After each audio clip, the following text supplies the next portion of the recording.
ربنا يا ربنا ربنا يا ربنا ربنا يا ربنا ربنا يا ربنا سب سے پہلے ضروری یہ ہے کہ جس رب سے مانگنے لگے ہو اس کی کچھ حمد بیان کرو، اس کی کچھ تعریف بیان کرو۔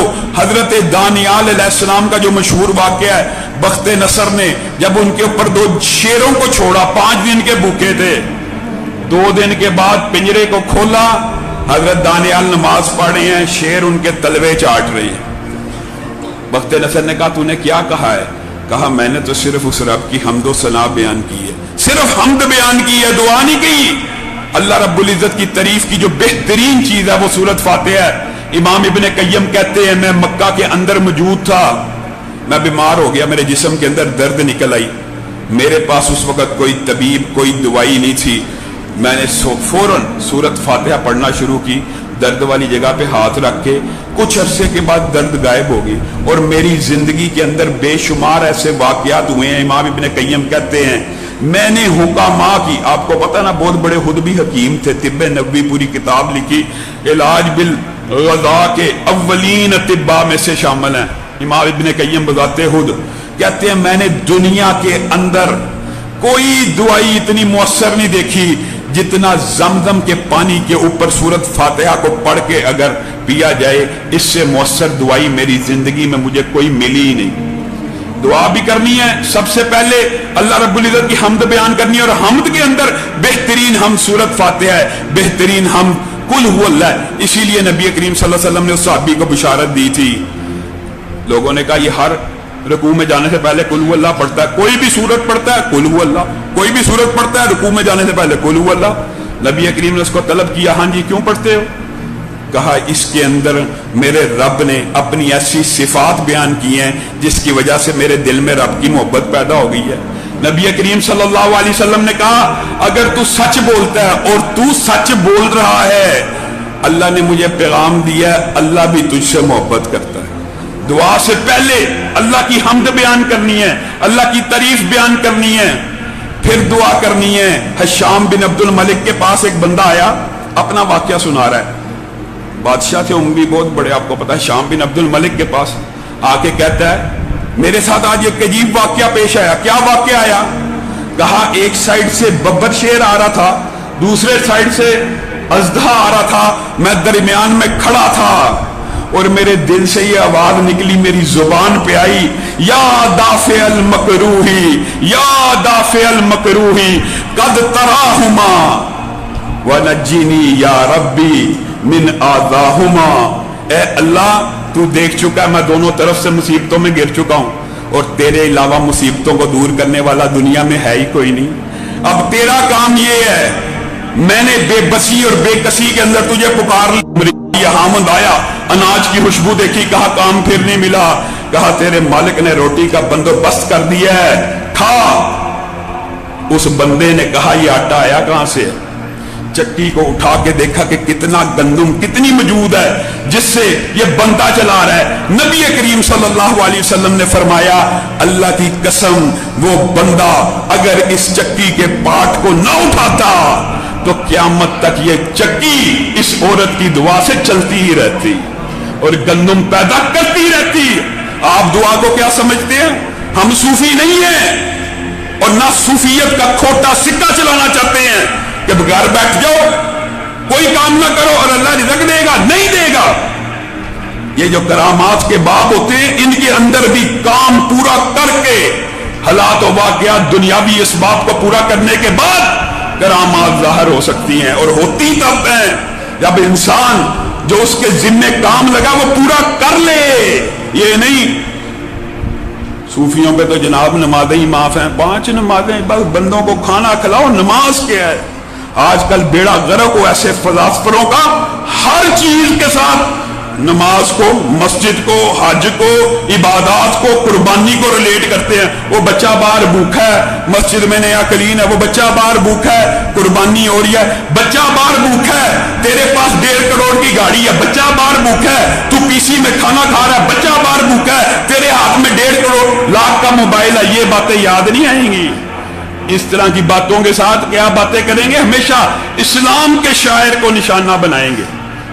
ایک بات. اور دوسری بات میرے بھائیوں، دعا کے اندر آپ نے جس چیز کی احتیاط کرنی ہے، ایک جو آپ کو کہہ دیا حمد، اللہ کی تعریف بیان کر کے، اور تعریف کے اندر بہترین صورت فاتحہ ہے. اور اس کے بعد دوسری چیز نبی کریم صلی اللہ علیہ وسلم نے فرمایا، وہ دعا زمین و آسمان کے مابین معلق رہتی ہے جس کے شروع میں مجھ پہ درود نہیں بھیجا جاتا. نبی کریم صلی اللہ علیہ وسلم کے اوپر درود بھیجو گے تب دعا کی قبولیت کا امکان زیادہ ہوگا. نبی کریم صلی اللہ علیہ وسلم کی ویسے دعائیں دیکھو، اس کی کیا وجہ ہے؟ جو بندہ ایک مرتبہ درود بھیجتا، آپ کے سامنے اس کے فضائل رکھ چکا، اللہ اس کے اوپر 10 بار درود بھیجتا ہے. اور نبی کریم کی ایک مرتبہ کی دعا جو ہوتی ہے وہ اتنی نتیجہ خیز ہوتی ہے. حضرت عروہ، نبی کریم نے ایک دن ان کو 1 دینار دیا، کہا یہ ایک بکری لے آنا، ہم ذرا ضیافت کرنا چاہتے ہیں. عروہ گئے، 1 دینار کی بکری خریدی. بعض روایات میں 1 درہم کا لفظ بھی ہے.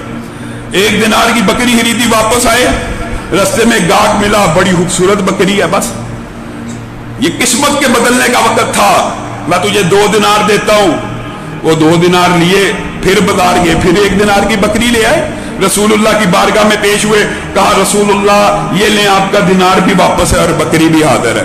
نبی کریم صلی اللہ علیہ وسلم مسکرانا شروع ہو گئے. کیا واقعہ ہوا؟ عروہ نے سارا واقعہ سنایا. نبی کریم نے کہا اللہ عروہ کے کاروبار میں برکت دے. پھر صحابہ بیان کرتے ہیں یہ وہ عروہ تھے اللہ کی قسم مٹی بھی خرید لیتے تھے. یہ جو محاورہ نہیں بنا ہوا، یہ حدیث کے الفاظ ہیں کہ مٹی بھی خرید لو تو سونا بن جائے. یہ اسی حدیث کے الفاظ ہیں نبی کریم کی. یہ دعا کا اثر سے صحابہ کہتے ہیں عروہ مٹی کا بھی سودا کرتے تو وہ سونے کے بھاؤ بک جاتی. ایک دن ہم نے اپنی آنکھوں سے دیکھا، صبح فجر سے لے کر اشراق کے مابین کتنا ٹائم ہوتا ہے؟ صبح فجر سے لے کے اشراق اور بعض روایات میں ظہر تک ایک ہی دن کے اندر 40,000 دینار کما لیے. نبی کریم صلی اللہ علیہ وسلم کی دعا کو آپ معمولی سمجھتے ہیں؟ اور اللہ رب العزت کی دعا، اللہ رب العزت کی رحمت، درود پڑھیں گے تو رحمت نازل ہوگی. جو 1 مرتبہ درود پڑھتا ہے 10 مرتبہ اس کے اوپر درود بھیجا جاتا ہے. تو اپنی دعاؤں کو درود کے ساتھ مزین کرنا ہے. اور پھر ایک آخری واقعہ بیان کر کے اپنی بات کو ختم کروں گا. مشہور واقعہ ہے، امت کی ایک بیٹی کی بد دعا کی وجہ سے رومیوں کی کیسی سلطنت اجڑی. میں تو ان کو حضرت ہی کہتا ہوں. بعض ساتھی اس بات کے اوپر کہتے ہیں آپ عباسی بندے کو حضرت کہہ دیتے ہیں. حضرت یعقوب بن جعفر اس لیے کہتا ہوں کہ حرمت رسول کا سپاہی تھا. حضرت یعقوب بن جعفر بیان کرتے ہیں میں معتصم کے ہمراہ تھا اس جنگ کے اندر جو اموریہ میں لڑی گئی. اور اس جنگ کا بیک گراؤنڈ مسلمانوں کو پتا ہونا چاہیے. افسوس ہے مسلمان اپنی تاریخ سے آگاہ نہیں ہے. رومی ایک بہت بڑا خبیث حکومتی نمائندہ تھا. وہ روم کے اندر اموریہ کے اندر بازار کے اندر ایک مسلمان بیٹی کی عزت کے در پہ ہو گیا. اس نے کہا اللہ کا خوف کرو، تم عیسائی ہو، ہم مذہب ہم بھی اللہ کو ماننے والے ہیں، تم بھی خدا کو ماننے والے ہو. اس نے کوئی پرواہ نہیں کی. ایک مسلمان کو غیرت آئی، آگے بڑھا، اس نے مسلمان کو قتل کر دیا. اس نے مسلمان کو قتل کر دیا. اس وقت اس بیٹی نے اللہ کی طرف انگلی اٹھا کر دیکھا اور کہا واہ معتصما، اے معتصم تو کیسا مسلمانوں کا بادشاہ ہے، تیرے ہوتے ہوئے ایک مسلمان بیٹی کی عزت پہ حملہ ہو اور ایک مسلمان اس کو بچانا چاہے اور اس کو قتل کر دیا جائے. وہ ہنسنا شروع ہو گیا. کہا معتصم کو تیرا پیغام کون پہنچائے گا؟ ہزاروں کلومیٹر دور بیٹھا ہوا ہے، کون پہنچائے گا؟ ایک مسلمان پورے مجمع میں موجود تھا. اس نے ارادہ کیا اس بیٹی کی پکار کو، اس کی اللہ کی طرف اٹھتی ہوئی انگلی کو میں معتصم کے دربار میں ضرور اس منظر کو پہنچاؤں گا. معتصم کو آ کے خبر دی. بہت برے خلیفہ مشہور ہے نا، بڑے ظالم، لیکن اتنا بھی معیار پست نہیں تھا. اٹھا بے چین ہو کے چکر کاٹنا شروع ہو گیا. اے میری بیٹی، تیرا باپ معتصم آ رہا ہے. جنگ کی تیاری کا حکم دیا. اموریہ تک